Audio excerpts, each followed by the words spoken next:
Okay, so here we are again. Thank you so much for coming back to join me. If it's your first time here, my name is Lorrie, and I am studying the Bible really for the first time. And I'm bringing you along for the journey. So we're now reading the book of John. And today we're going to be reading the book of John, chapter 1. We're going to just read back over John chapter 1, verse 46, and then we're going to pop right down about halfway through the explanation where we left off last time. So I'm going to go ahead and make myself small. And I'm going to turn this on, and you can see that. Oh, and let's see. Let's turn that off. Oops, wrong one. Sorry. Turn that back on, and we'll turn that off, and we'll leave that there. Maybe just push it up a little bit there. Okay, so that's not going to move. I have to go back to my Word document to actually make it move. So, once again, thanks so much for joining me. And like I said, we're going to be starting with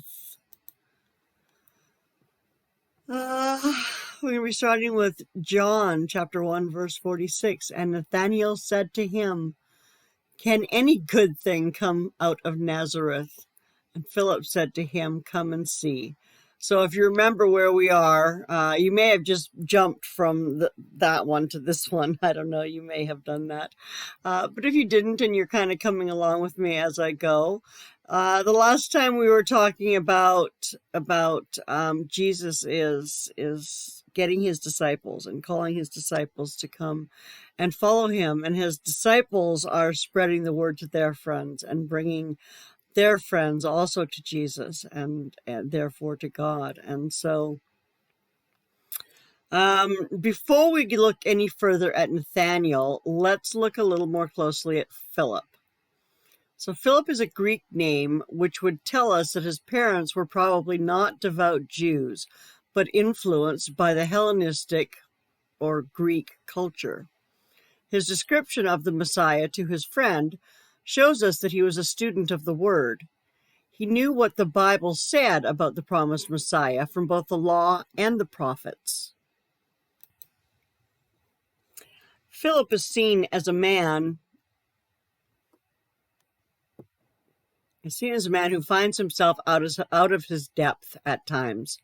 When Nathanael questions him, he says, "Come and see." When Jesus feeds the multitude, Philip's response was that even 200 denarii could not feed that many. When the Greeks came to find Jesus, they came first to Philip, but he did not know what to do, so he took them to Andrew. While some of the disciples were of exceptional ability, Philip is seen as a perfectly ordinary man. And it is encouraging to see that Jesus went out of his way to find this most ordinary disciple. And we see a virtue in Philip. When he did not know what to say or do, he took the ones with questions to those who had the answers. He did not mind saying, "I don't know, but come and see." As a result of this virtue, Nathanael came to Christ. And in John chapter 1, verse 47, Jesus saw Nathanael coming to him and said of him, "Behold, an Israelite indeed, in whom is no guile." The word guile was used at one time for bait in a trap. The word came to refer to those who used cunningness to deceive. Homer used this word for the Trojan horse. In the Greek Old Testament, it was used of Jacob, the chiseler. So Jesus said of Nathanael that he was not a man who used deceit or cunningness to trap others. Hence a man who was open, honest, said what he meant and meant what he said. The fact that he did not even try to humbly deny Jesus' evaluation of him shows us that he was an open and honest man. A man of guile would have probably tried to assert his unworthiness with false humility. John chapter 1, verse 48. Nathanael said to him, "How do you know me?" Jesus answered and said to him, "Before Philip called you, when you were under the fig tree, I saw you." In Israel, a good home, always has a fig tree planted in the yard to give food and shade. The fig tree came to be a symbol of home. To be under one's fig tree was to be at home. Also, the fig tree came to be a place of prayer, meditation, and study of the Word of God. Now God the Father gave some information to the humanity of Jesus that let him know that Nathanael was what Nathanael was doing when Philip came to him. He was praying or studying or meditating on the Word, Bible doctrine. Nathanael's response. John chapter 1, verse 49. Nathanael answered him, "Rabbi, you are the Son of God. You are the King of Israel." Notice, when Nathanael addresses Jesus in verse 48, he did not use a title of respect. But now, impressed by the words of Christ, he calls him Rabbi. He then adds, "You are the Son of God. You are the King of Israel." Nathanael did not recognize all that Jesus being the Son of God implied, but he was proclaiming his faith in Jesus Christ, the Messiah, who was God. The term King of Israel is important for two reasons. Jesus had called Nathanael an Israelite, and now Nathanael claims that Jesus is the King of Israel, his king. While Nathanael offers this title out of respect, others would come to use it out of derision. Mark chapter 15, verse 32. "Let this Christ, the King of Israel, now come down from the cross, so that we may see and believe." And those who were crucified with him were casting the same insult at him. John chapter 1, verse 50. Jesus answered and said to him, "Because I said to you that I saw you under the fig tree, do you believe? You shall see greater things than these." It was Jesus knowing Nathanael was under the fig tree that brought Nathanael to faith in Christ. For Philip, it was Jesus seeking him. For Andrew and John, the testimony of John the Baptist. And for Peter, his brother, bringing him to Christ. There are many roads that are traveled, but only one gate, and that is the only way to salvation, Jesus Christ. John chapter 1, verse 51.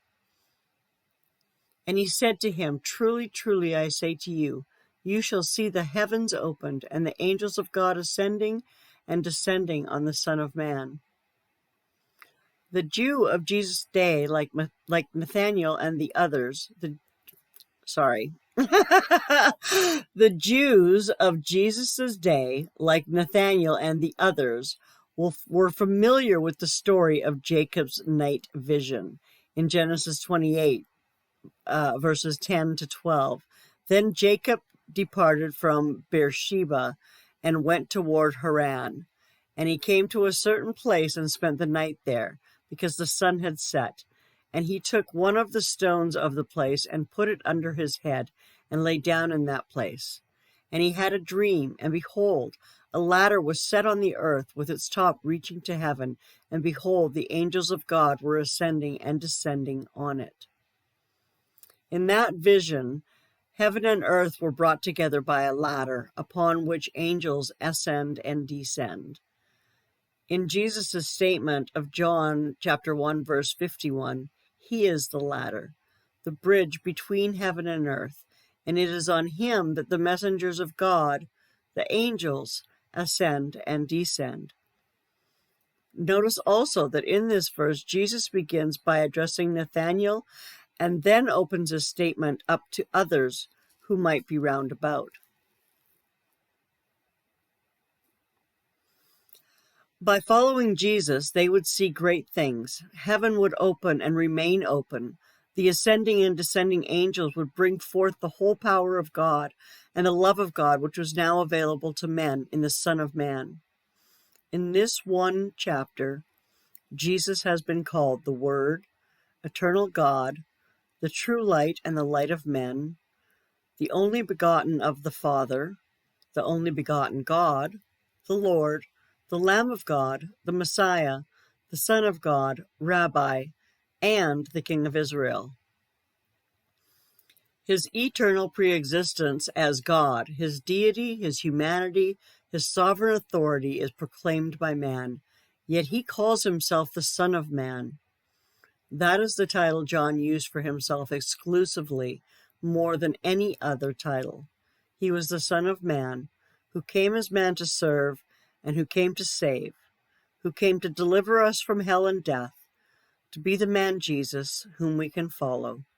And he said, "Follow me."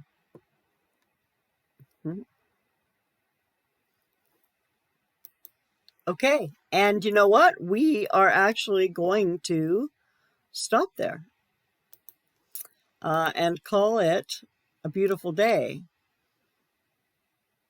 And I'm going to thank you so much. Tomorrow we're going to start with chapter 2, which is super exciting. And let's keep going. Thank you so much for joining me on this journey. I really do appreciate you, and I really appreciate your time.